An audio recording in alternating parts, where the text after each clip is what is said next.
दूर हटाओ डैडी सैडी, बहुत पी लिया कोला कैंडी, अब करेंगे मर्दों वाली बात।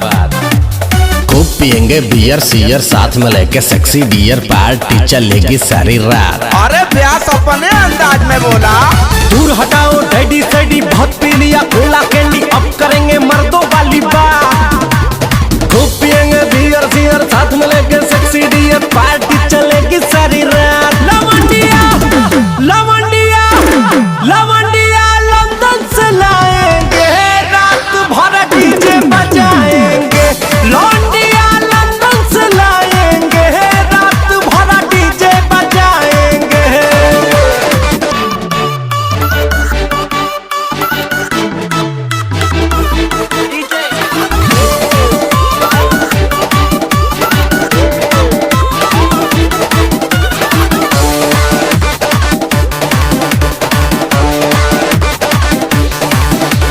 रजनी के स्टाइल में सिगरेट जलाएंगे, धुएं का छल्ला बनाकर उड़ाएंगे।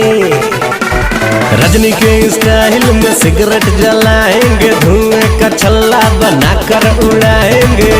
लवंडिया लवंडिया लवंडिया लंदन से लाएंगे, रात भर डीजे बजाएंगे। लौंडिया लंदन से लाएंगे, रात भर डीजे बजाएंगे।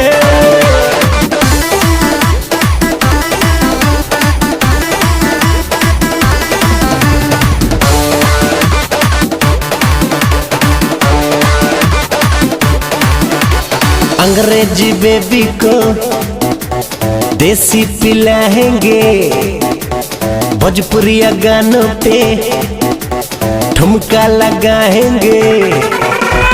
अंग्रेजी बेबी को देसी पिलाएंगे, भोजपुरिया गानों पे ठुमका लगाएंगे।